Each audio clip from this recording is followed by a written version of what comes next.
งมาเยี่ยมยามบ่บ่ได้นำหน้าบ่ย่างหน่อยพี่น้องมาเอาเมื่อแล้วทางไหนรถแดงขนาดนี้จะชื่นรถจะชื้นแบ่งทรงกำลังมาหอดเฮือนลงมาซับยะเฮานี่มาติ่งเพื่อนเนาะรอบเนาะใจยังก็เอาเรากำลังจูดด้วยคนกลุ่มอยู่นะลงมาอันนี้เอาแล้วป่ะห้องมีห้องเบาในอันนึงโอ้ธรรมดาได้เนาะปานกันแล้วยังกับปานกันเบิดแล้วพี่น้องทักทายสบายดีตอนแรงเนาะพอดีตอนนี้กำลังพากันกลับมาแต่มุกดาหารพี่น้องไปพาเมย์ไปฟอกไตคือเก่าคือเดิมเนาะขากลับมาแล้วตอนเช้าบริไปบริทายจิตใจทำมาถ่ายตอนขากลับพี่น้องเนาะช่วงแรงๆกลับมากะตะเว้นแดงละชิตกดินละพี่น้องเนาะตูเมย์ไปฟอกไตคือเก่าพี่น้องเลยจะหนุกเหมือนกันดูกระถึกอยู่พี่น้องเนาะมันเห็ดหางเซลล์อยู่เห็นไหมแต่มันตัวสิบย่านคนมันมาซ่อนอยู่ในต้นไม้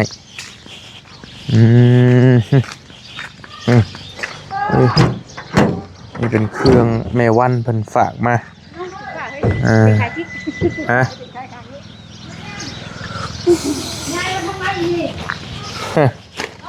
ไอ้ส่งอยู่วะไอ้ว่าส่งไอ้ส่งอยู่วะลูกไอ้อยู่วะเฮ้มาพี่มา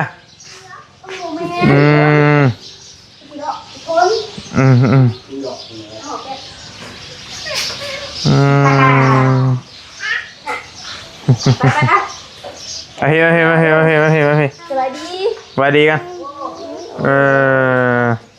โอ้โชว์พุ่งเลยนี่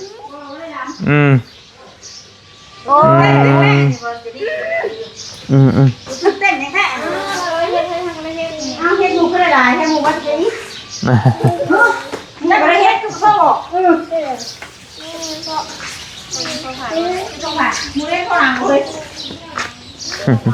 ข้าวหลังหมูเล่นมาที่ไหนมาดีอันนี้เงินเนี่ยเอาน้ำใบเดียวนะเพิ่นบางน้ำนี่ป้ามาให้หมอที่ว่าถุงบนลายเอาสองถุงแล้วให้ว่าปันตัวถุงนึงเอาลงมาถุงนึงกันยังถุงนึงกันแล้วเอาอันนี้นี่เสื้อผ้าวะน้องมาคนนี่หลังรถนี่ไว้ลายดอกแม่ฝากมาแม่วัดแหละเป็นในวันบ่ของบ่เตียงคนมาบ่วัดมาเอามาบ่วัดแต่ตอนนั้นเอาไปเชื่ออันก็ได้แล้วจังมากระตุนน้อยอันนี้เลยนี่กับกุ้งอันนี้ถุงนึงไปถุงนึง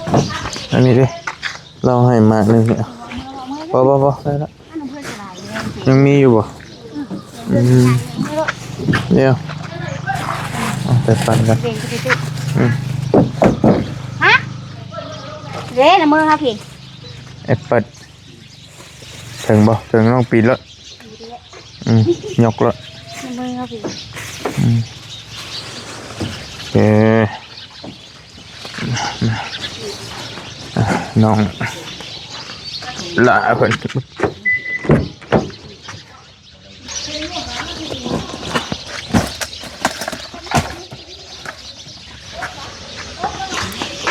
มีกล่องนี่นะมาแม่แล้ววะซื้อบอเตียงวะแล้วชิแม่ยังละมาเฮ็ดงอกกับคุณเคยตาบ่เฮ็ดงอกให้กินมั้ยเขาให้อยู่มีใส่เก่งไหมได้เฮ็ดงอกกินมื้อวานกับปักลายๆนี่ก็เอาให้บ่ทันยะไปเลยบ่แม่นเฮ็ดมักไปเลยตอนกับมักคนนั้นเก่งใหญ่สิ ติดกันเป็นหนึ่งจริงนี่เลยให้พ่อให้มันจะเป็นไหมนั่นหนึ่งพอได้เงินเหมือนพอแล้ว หลายตึกว่าหลายอยู่ พอแล้วแบ่งด้วยพันดิกินไปเลยเด้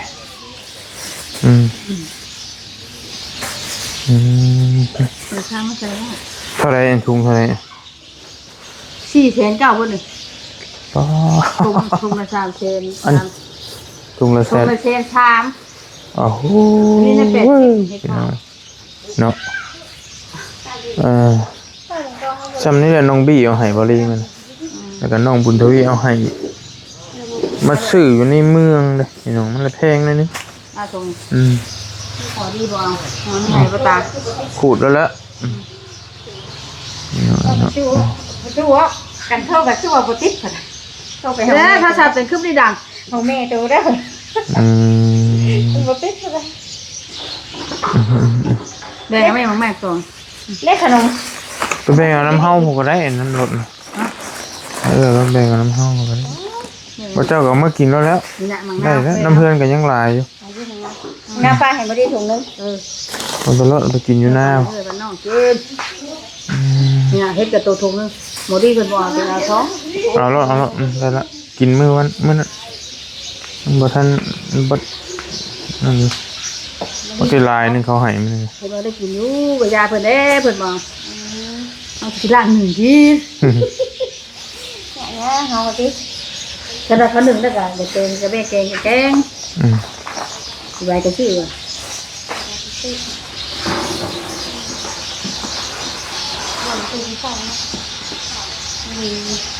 กุ้งเด้แบ่งกันแบ่งไว้ตัดขอจะเอากุ้งช่วยโอ้เอาแล้วก็กันบอกอะไรที่บ่ทานแล้วอยู่เอาบ่ได้กินเราบ่กินกุ้งบ่แป้งบ่เอาแบ่งน้องเพิ่นก่อนน้องผู้นึงไปใช้ผู้นึงเมื่อแล้วบ่น้องนางงามเฮาไปใช้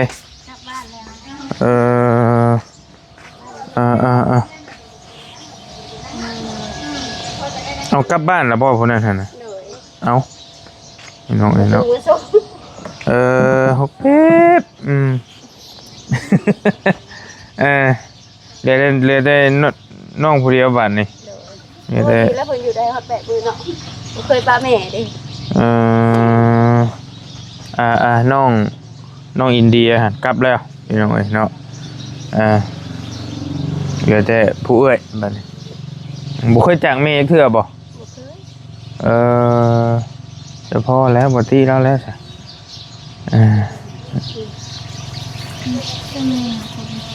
งูอ่ะอยู่เป็นสไปเดอร์เลยอันตรายอยู่ได้แมงมุม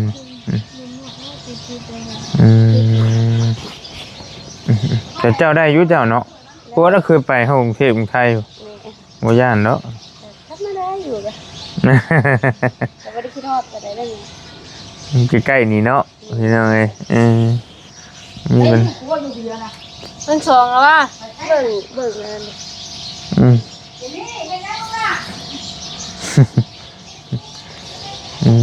จักมืออะไรน้องอยู่นี่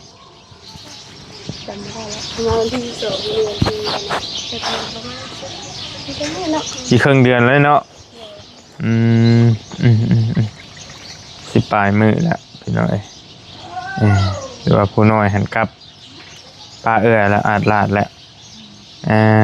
ปล่อยให้อยู่คนเดียว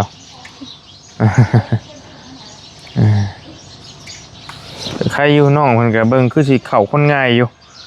บริเบิ้งแม่นบ่บ่เพิ่นพันยังน้อยเด้ในกับบตินะได้คนเดียวนะเขาคุมกันมู่กันได้ที่บ้านเลยแบบนั้นเลยแบบขนาดน้ำเฮาน่ะเพิ่นยังบ่ค่อยเว้าอันนี้เดือนมานี่เลยว่านํกันดูนะเป็นคนโลกส่วนตัวสูงน้องเพิ่นนี่เบิ่งเว็บเดียวกับพ่อฮู้นะแบบว่าเขาคนง่ายเว้าคนง่ายบริเบิ่ง อยู่แล้ววันนี้ถามเป็นสุดท้ายเหมือนกัน บ่ อยู่พี่เลยซะอยู่เป็นน้องไผ่เลยซะเห็นแล้วบ่น้องชายบ่คำมาอยู่บ่ยินดำหน้าได้เนาะเผื่อเนาะ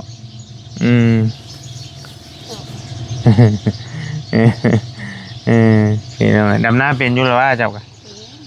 เห็นมาเป็นน้อยยังไง บ่โอเคซะเห็นแล้วไงไปดำหน้าช่วยหญ้าทันเรานากวงทำได้นากวงได้จะดำฮอดใส่เลยสองเงินนั่นแหละสองเงินนั่นแหละไอ้สองเงินนั่นแหละบ่ได้ไปใกล้ขึ้นเลย ปีกายนี่บ่เตียงเอาน้องๆเพิ่นมาดำจ้างซอย อายุปีนี้หลายคนเด้ ปีนี้ลูกเขยเรามาเนาะปีนี้เนาะ เคยแน่พวนแน่ เอาคำทุกคนนะทุกคนปี พี่น้องมาคุยน้องๆเพิ่นแต่มื้อนั่นแหละบอลี่ก็แต่บอลี่มามื้อก่อนๆพุ่นว่าเวลาผ่านไปเพราะว่าน้องสาวละกลับล่ะอยู่แต่น้องเพิ่นผู้เดียว เมื่อนะวันอาทิตย์วันเสาร์ตอนแรกว่าวันอาทิตย์ใช่ไหมตอนแรกว่าเห็นว่าวันอาทิตย์ แม่เราก็คิดฮอดแน่บ่จักบอกอีนางก็ แต่คิดว่าแล้วเราก็เคยป้าเหือน ต่างคนต่างดึงใช่กันแล้วมันเลยโย แล้วพอลูกสาวละวันนี้เนาะคิดฮอดลูกในกับปานนั้น เราบ่เคยป้าไปใส่แต่กับที่หลักก็บ่เคยป้าเมีย ถือว่าเติบนึงแล้วอยู่ได้โดนเติบแล้วเวลาเกือบเป็นเดือนไปแล้วได้คิดว่าดึงอ่ะวันนี้ร้อนมือแล้วพี่มาวันตะลิ้นให้กระเตกแล้วนะจ๊ะ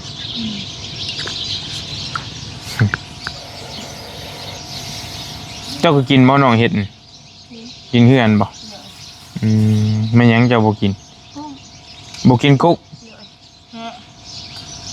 มักอยู่บ่มักอยู่แต่ว่ามันแพ้บ่คือหรือบ่มักนี่ ถ้ากินเท่าเดียวแล้วแพ้แบบจนแบบได้กินยาฮะแบบเผื่อมันคืนหายใจบ่ออกเลยยาเลยไม่กล้ากินเลยยันสิ้นประสนว่าตัวก็ต้องก่อนสิกินตัวก็ต้องกินยาก่อนกินแล้วได้ยาเกเรตอนนั้นเบิ่งโทษเด้ออันทุเรียนกินบ่ทุเรียนกินเร็วใส่แล้วใส่ใบมาให้ก็ได้เรียนของแม่น้องมวยวะกินทุเรียนอะไรวะว่าน้องมวยกินบ่กินโอเคถือว่าผ่านอันนี้อะไรเป็นกินเห็นว่าบ่กินเนื้อทุเรียนก็บ่กินหลายอย่างนี่แบบปลาอย่างเนาะบ่ได้กินปลาก็บ่กินสิคืออ้ายแล้วบัดนี้พวกปลาดุกปลายังบ่กิน ปลาหมึกกินบ่กินอยู่ใครอยู่อันเดียวกันซะพี่น้องไอ้เนาะแต่ว่ากุ้งอยู่ได้เนาะ กุ้งบอรี่ผัดกินมักอยู่ของมักเลยแหละกุ้งแต่มะกุ้งแกงหน่อไม้หูมือตามหูแต่ว่าทุเรียนผัดบ่มักบอรี่กินบ่ได้ทุเรียนนี่แซ่บจ้าวแล้วทันกินทุเรียนลงเลยฮ้อนท้องแล้ว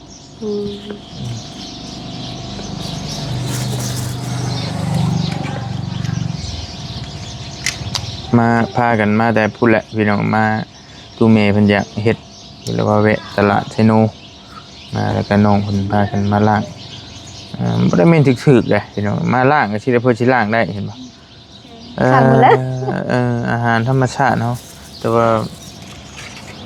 ขี้ดินขี้ดอนสิได้เพิ่นสิกินได้ก็บ่แม่นง่ายก็ได้เดี๋ยวมาหามาได้ล้างก็มันยังใหม่เนาะยังสดนะ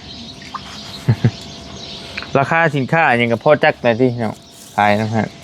ตัวผู้ตัวบอกพอหูอยู่หากแต่ว่าชีคือชีแบบชีไว้อยู่น้องเพิ่นกำลังจะเฮ็ดหยังกันเบิ่งชงเลขแรกก็เป็นด้วยติบ่เป็นเลขแบบได้แน่บ่แน่นะเครื่องคิดเลขอะไรตัวได้มันหลายคือสิว่องไวนี่นะตามเบิ่งคือสิหัวไวอยู่แต่ว่าน้องเพิ่นมาอยู่ชั่วคราวไปแล้วทางถาเสาเงินมา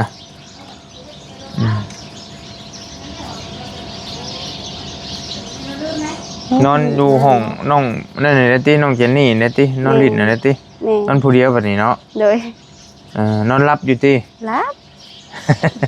คืนแรกก็รับอยู่บ่ รับปกติเลย ใครอยู่ซะโอ้ย แบบอยู่ลาวเนาะแบบนั่นก็คืออยู่บ้านเฮานะแบบแนมไป บ่ เป็นทุก มัน ให้ มัน ทั้ง ก็อยู่ลาวอยู่มันมาบ้านมันบ่มาบ้านเจ้าของนะ บ่ได้ปกติเลยครับ อืมใครอยู่ซะนะเห็นไหมบางคนย้ายที่อยู่ที่นอนแล้วนอนบ่อยากรับอย่างยังนะหลายอย่าง แต่ว่า โดยขอบใจ อย่างเมื่อบ่ อืม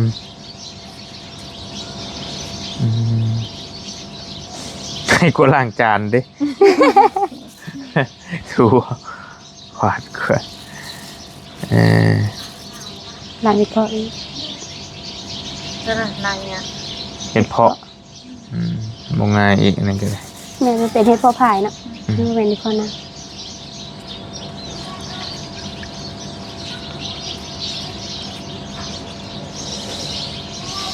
เอาประมาณนี้เดี๋ยวไปหาร้านก่อนบันไปคุยน้ำร้านกันจังหน่อยแล้วสิมื้อละค่ำแล้วพี่น้องเอ้ย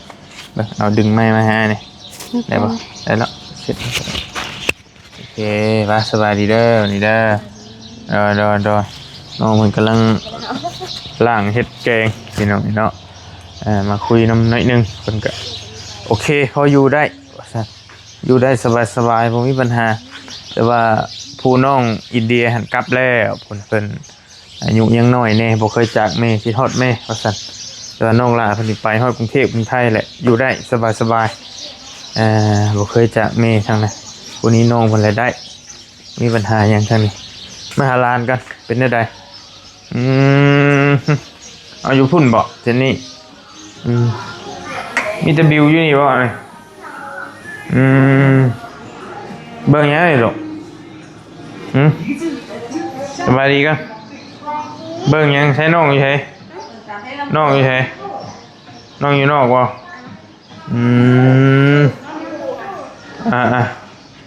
เบิ่งการ์ตูน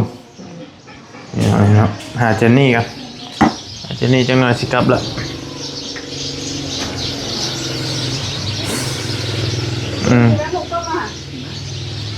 ลุ่ม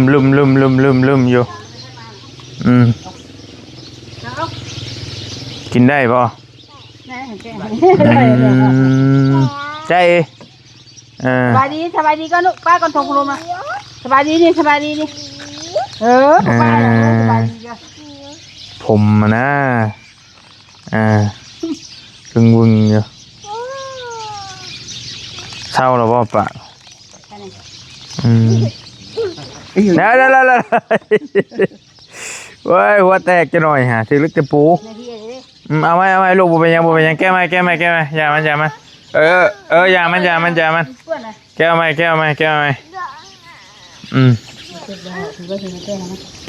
มบ่เป็นยังเป็นยังแก้ไหมมันตกแล้วลูกมึงกินลายถ้าเอามาให้มันจะเห็นกระยากแล้วบ่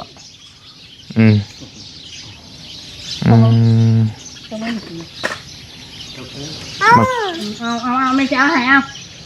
พ่อกัน เงาะลำไยแต่ว่าอันนี้ได้มันขุดได้อยู่มันขุดจีแกหันชม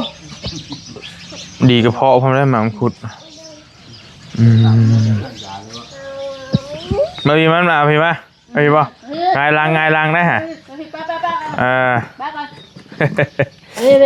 เดี๋ยวพี่ป่ะพี่ป่ะ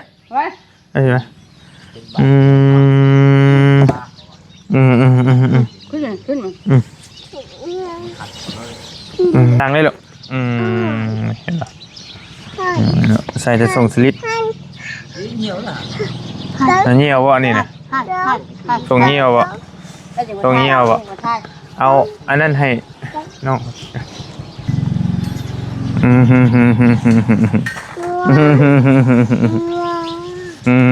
ไม่ยังหรอกเค้กบ่เค้กเมื่อละเห็นแล้วว่าเค้กด้วยเฮ้ยครัวเว้ยเขาบ้านให้อาบน้ำให้ หัวพึ่งว่าลูกว่าได้ย่านได้นี่เนาะได้ย่านได้นี่ยันผีหัวพึ่งได้นี่ ทั้งทั้งน้องเลยหัวเพิ่นสบายดีเอาดีดูสบายดีฮะตู้ไปห้องน้ำตู้ไปเข้าห้องน้ำลูกตู้บ่ตู้บ่ตู้เมย์มาหนีด้วยมานั่งเตียงนิดนึงดูกลับปลาละมาพี่น้อยนึงไปมา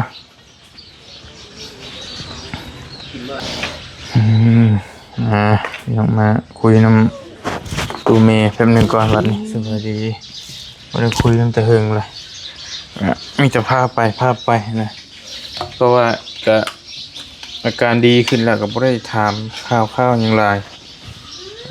แต่เก่ากับมันเมื่อยเลยบดีก็ถามตลอดแต่ว่าอันนี้ก็พออยู่พอไปเลยกันพอไปพอมาเลยก็คลิปก็บ่ได้ค่อยถ่ายเอาลีก็ถ่ายทำเริ่มแต่โอกาสพี่ลูกอะไรเราส่งกับบ่ใช่อ่ะนะถ้าจะแก้แต่ว่าชายโยงส่งน้อยนี่ขนมนี่ไปให้นั่นกินไปให้เรากินไปให้ปูไปให้ปูเร็วเป็นปูแล้วเนาะไปให้ปูไปได้บ่ตกได้ไงลังได้ห่าค่อยลูกค่อยจะย่องดินเด้อไปจูปูกินไปเตียงไปปูไปคอมเมนต์อีบิวปูเลยอีบิวนี่มันทันจักเอิ้นเลยคอยลงเด้อคอยย่างลูกคอยย่างบ่วงไปให้ปูกินเด้อเตียงเด้อไปบ่เขาบ่ใช่ดิมันแสบมันเปื้อนมันจักบอกขี่บอกเงี้ยวแต่มันหักบัดจะเงี้ยวยาเพิ่นไปเบื่อเพิ่นไปเบื่อมีไปจะไปกับพออยู่ที่นอนรับพออยู่กินข้าวแซ่บนอนรับอยู่ที่อยากถามเติมเพื่อหลายคนบ่ทันจักนะพี่น้องจักเดือนแล้วไปฟอกมา 3-4 เดือนแล้วบ่5 เดือนแล้วบ่ยังได้บ่มันทันฮอดบ่แต่หมอพูดนัดนี่3 เดือนยังบ่ทันฮอดนี่น่ะไม่ได้ว่าค่าเฮามาจากโรงพยาบาลนั่นก็สิเลื่อนวางอาทิตย์2 อาทิตย์นี่แหละ2 เดือนปลายเนาะแม่นบ่แต่เมษาผู้ใดอันคันไล่ใช้การก็สิฮอดอยู่3 เดือนแต่ฟอกมาแล้ว3 เดือนปลายนี่แหละพี่น้องพอเริ่มฟอกแต่ก่อนเมษาอีกได้เริ่มฟอก3-4แล้วก็จะตัวช่วงแรกๆมันปรับโตบ่ได้มันก็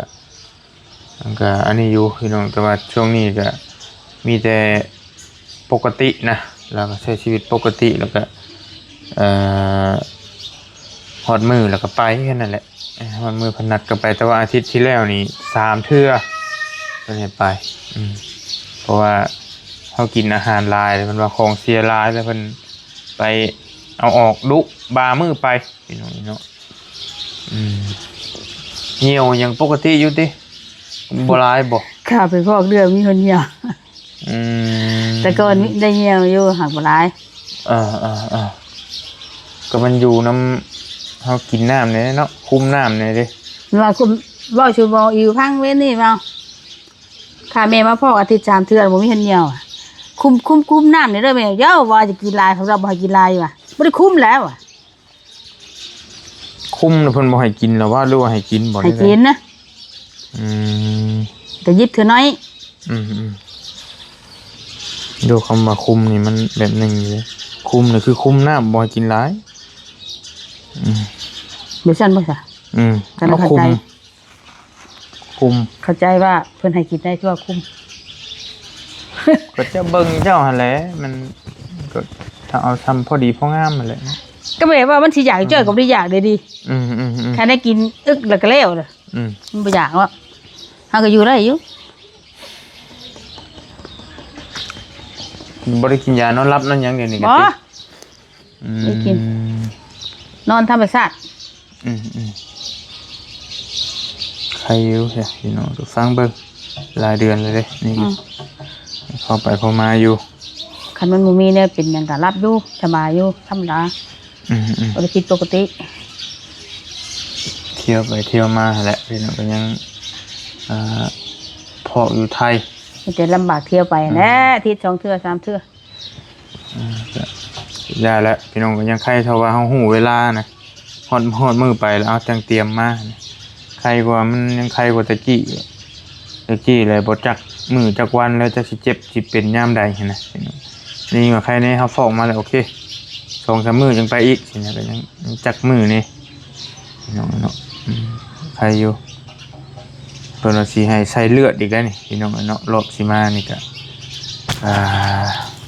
คันว่าใส่เลือดคันว่าบ่ได้ใส่เลือดหั่นคันบ่ได้ใส่หยังเลยนั่น 2,000 บ่รีจ่ายค่าอันนั้นมื้อนั้นก็ 2,000 บาทแต่ว่ามื้อนี้ก็เพิ่นให้สั่งจองเลือดใส่ยาใส่หยังแน่ก็ 3,800 เกือบ 4,000 พี่น้องเนาะมื้อนี้แต่ว่าคันคือว่าใส่โลหิตใส่เลือดแต่ก่อนหั่น 6,000 กว่าบาทพุ่นแหละบ่รีจ่ายตัวนั้นแล้วก็เพิ่นให้นัดเจาะเลือดเจาะหยังอีกบ่เทื่อหน้าก็สินักเจ้าอยู่นี่ชนะนี่ ยกมือปลายเพื่อไปชักเบิ่งชงนี่มันจะ3 เดือนบ่เจาะเลือดทีนึงบ่รู้นี่ได้นี่แหละบ่เข้าใจคือกัน3เดือนมันถึงพุดเลือดโตกันบ่อยู่มื้อแต่ลำเดือนก็ยังอันนั้นแหละคันว่าอยากยามมึงแต่ละเดือนเนาะเจาะเลือดใหญ่บ่ยังบ่เข้าใจไปได้มันเว้าเนาะก็ยาละจังว่ากันเทื่อหน้าฟอกแล้วปุ๊บออกมาปุ๊บแล้วนั่งรถมาเลยเลยพี่น้องบ่ได้พักบ่ได้หยังเลยขึ้นมาเลยโอเคอยู่ก็บ่ได้เมื่อยบ่ได้ติบ่แต่ว่าบางเทื่อนี่เมื่อยเนาะมื้อก่อนนั้นผมอยู่หั่นเพิ่นถามว่าบ่ได้เมื่อยบัดมาฮอดเฮือนตื่นมาเมื่อยเบิดมื้อมื้อนั้นมื้อออก3เทื่อเด้3 โลปลายนะ2 มื้อเดียวติดอ่ะบางมื้อก็เมื่อยบางมื้อก็ธรรมดาฟอกมาบางมือเมื่อยแห้งบางมือโบเมื่อยฟอกเนี้ยจะเป็นไงโอ้แต่ผู้หลายปีแล้วก็ยังบัดบั่นเมื่อยบั่นโบเมื่อยตามนั่นแหละตามธรรมชาตินั่นแหละเป็นปกติบางคนก็4-5 ปีเป็น10 ปีเที่ยวนั่นแหละแต่ว่าก็ยังดีพี่น้องของไทยเพิ่นบ่ได้เสียเงินมันมีบัตรทองบัตร30 บาทนี่ต่างๆแต่ว่าเฮานี่ใช้จ่ายอย่างเดียวเลยนะพี่น้องเสียทุกอย่างนับแต่ค่าปั๊มบัตรปั๊มเบอร์หากลับไปกลับมาแต่ก็ยาละยังมีวิธีรักษาอยู่ไปสักพักผ่อนเมื่อละบริก็ค่ำเลยพักผ่อนก่อนสบายดีเด้อสบายดีเด้อไปอยู่เพื่อนน้ำลานเพื่อนพึ่มอยู่ฮ้อน